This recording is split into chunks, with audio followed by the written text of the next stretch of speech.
Hi friends, வணக்கம் and welcome to granny ideas. நம்ம இந்த வீடியோவில் பார்க்க போகிறது வெறும் சிம்பிளாக கத்திரிக்காய் கறி எப்படி பண்ணுறது அப்படின்றது.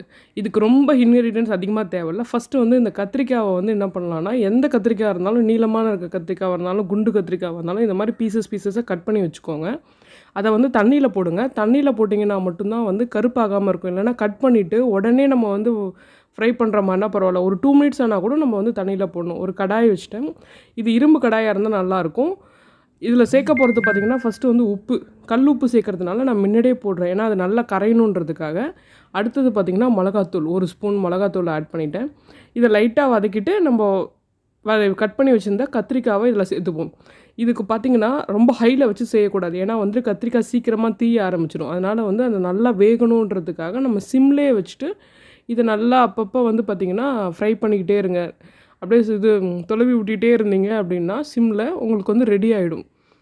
நம்ம ரொம்ப லேசி டேஸில் நம்மளுக்கு வந்து என்ன காய்கறி செய்யணும் அப்படின்னா கூட இந்த மாதிரி காய்கறியை வந்து ஈஸியாக செஞ்சிடலாம். ஒரு சிம்பிள் சாம்பார் வச்சுட்டு இந்த மாதிரி நம்ம வறுத்துக்கலாம். இதே இதை வாழைக்காய் கூட இந்த மாதிரி நம்ம வறுக்கலாம்.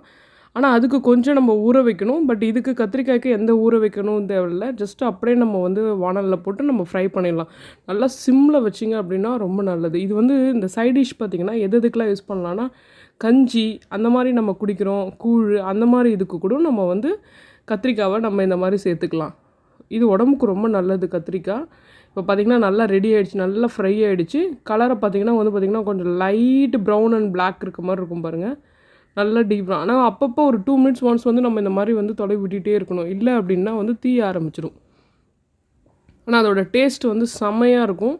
அதுவும் நீங்கள் கஞ்சிக்கெலாம் வச்சு இதை சாப்பிட்டிங்கன்னா, மிளகா சாப்பிடாதவங்க, அதாவது மோர் மிளகா வந்து வறுத்து சாப்பிடாதவங்க இந்த மாதிரி கத்திரிக்காய் எடுத்து செஞ்சு சாப்பிட்டிங்கன்னா இன்னும் சூப்பராக இருக்கும். உங்களுக்கு ரொம்ப பிடிக்கும் இந்த மாதிரி செய்கிறது. இது ரொம்ப நல்லாயிருக்கும். இந்த ரெசிபி வந்து என்னோடய ஃப்ரெண்டு எனக்கு கற்றுக் கொடுத்தா.